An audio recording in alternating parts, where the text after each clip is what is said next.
It's Freestyle Friday, where we're coming off the top of the dome and straight from the heart as we talk with this week's guest about what God's been doing in their life lately. So get ready to join us for the laughs, the tears, and the testimonies of God's great works as we roll into the weekend freestyle. Here we go. You dropped this.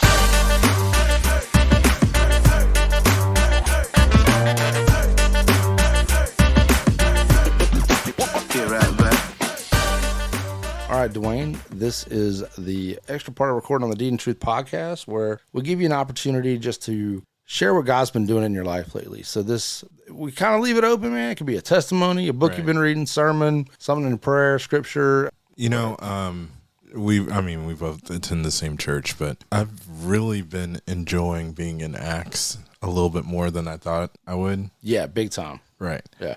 And I've just been convicted every single week. Like everything that has been coming up has been like, ooh, that's hard hitting. Yeah. One of the things that really has hit me probably the most has been when we were discussing boldness a few weeks ago. Yeah. And I have a lot of friends. I have a lot of people that I know, and I've always had an issue with trying to toe the line between being a testimony to Christ and being offensive and trying to figure out how to do that balancing act. And so that's really just been a huge challenge for me, is understanding that not only, I always understood that this is way more important than my reputation or my influence in their life or anything like that. But just having that boldness and seeing, watching Paul go through this and get pretty much left for dead, stoned and left for dead, and then get up and be like, all right, let's go back.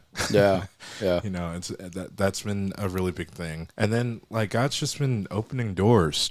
I haven't even really, I grew up with the understanding that you needed to pray certain prayers for God to move in certain ways in your life and all that kind of stuff. And God's just been opening doors, and I'm like, I didn't even know that door existed. I didn't see that coming at all. Yeah.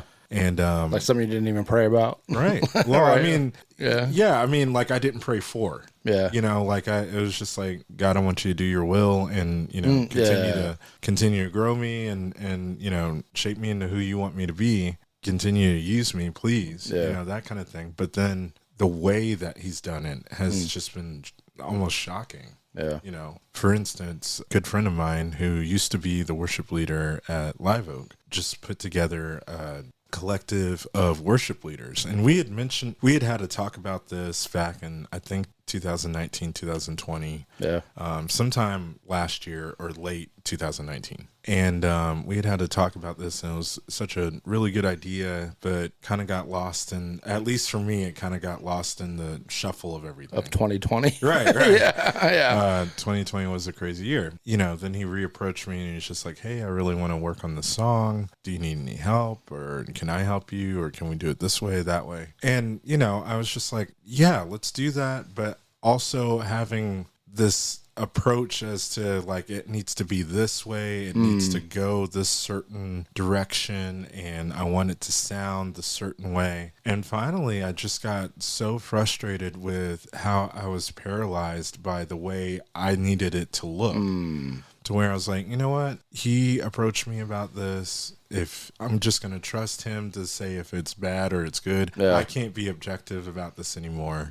Let's just keep on going. And so we went through the whole process and just released this little, EP of some of the music that we're working on as like a collection or a compilation of some of the worship leaders that we're working with. And man, it's gotten like a lot of traction with a lot of people. And, I'm not even looking at that, like before when I was younger as a musician, it was easy to dream about, when I'm interviewing with this magazine, or if I'm on tour, or if I'm on TV here or something like that. And, that's not even the mindset at all. It's like, is this going to be helpful for the church? Are people going to be able to worship, with this? And that is almost like this potential bomb of awesomeness that I wasn't even looking for, and still don't really know how to engage with it. Still don't know how to, I'm not like, let's put, a lot of time and money and everything like that into this. Now it's just kind of like, okay, well, what's the next step? Like, what else do I need to do? Or no, that's really cool, man. Because I think the boldness message has been the one Helena and I have talked about the most as well. And there's something to getting to a place of just saying, all right, God, I'm willing, right?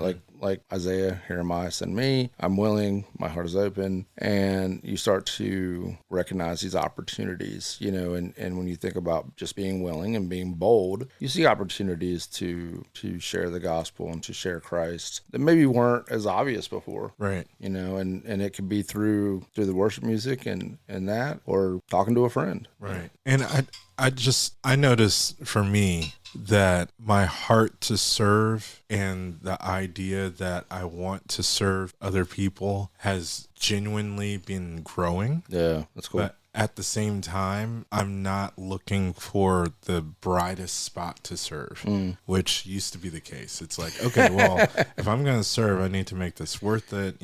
People need to see it. I don't want credit directly because I'll look bad. Of serving, isn't it? Right. It's just, like having pride that you're so humble. Right. It doesn't even make sense. Here's one of the big things that I've noticed in Acts that's been kind of consistent. And that's the fact that I have friends that I have a perspective of. Mm-hmm. And my perspective of them, especially if they've claimed to be atheist or just not into the whole God thing or just spiritual or whatever, I have this mindset of they're always going to be that way. So why even talk to them about it? You know what I mean? But I know from experience that is not the case. Not only my experience or other friends who've become Christians and I've been shocked by it, right? But just the fact that most of these friends I've had since high school, and they're nothing like they were in high school. Right. So obviously there's chance for change and growth. Talking to the girl who was goth and now is a Christian and is doing this thing or whatever, and it's just like she's a mom and all that kind of stuff. Or talking to the guy over here who is all into just Wiccan and all that kind of stuff, and now he's like this clean cut lawyer or whatever. It's just it feels like this juxtaposition, but at the same time it's like people change and their hearts change, and why do you think God can't do a work in them? So I mean, God's been very faithful to us, to my family, to blessing us. We just celebrated our 60th anniversary at our church, which is a whole story in itself. My prayer now is that I see people the way God sees people. And that, when I share, it isn't just this, well, I'm just going to be like Jonah and I'm obeying, but I don't really want to. I think they should burn. I want to really have a heart for the fact, God did something in me, and that's crazy to me. So I know that he can do something in you, and really, really, truly believe that. That's awesome, man. It's good stuff. Yeah, Acts have been powerful. I'm with you on that, man. So I mean, it's in the Bible, so you kind of, it's like, well, of course it should be powerful, but usually Acts is one of those where I just kind of read through and it's like, oh, a lot of stuff they happened. did a lot of things. Yeah. So I actually told when Joey first told me that we were that the decision been made to do Acts, because I think something else had come up, Romans or something else, but or an Old Testament. But when elders decided to do Acts, I was excited. I was like, yeah, but I didn't really know what to expect. I mean, I will say some of the things that Pat has brought up have been way different than maybe I thought, but it's been so good. It's been so challenging in ways I never thought it would be. So it's been, even with whatever I was excited about, it's been beyond that. So it's been great. It's interesting because you get to slow down. Yeah. Because Acts is one of those where you start at chapter 1 and you can be in chapter 10 in 30 minutes or something. Right. If you're just reading. Right. And stories going, but when it's a sermon and there's a block that you have to dig into, and then the next block, and then you have to recap, and then you get to kind of go through this minute study into the details and really think about stuff. It's like, oh, there is a ton of truth in this. Oh yeah. There's a ton of good nuggets of not just information and wisdom, but just how powerful God was working through his church, through the early church. Yeah, definitely. And encouragement and how he can use us. Yeah, for sure. So I guess for my testimony, on this day, God is good.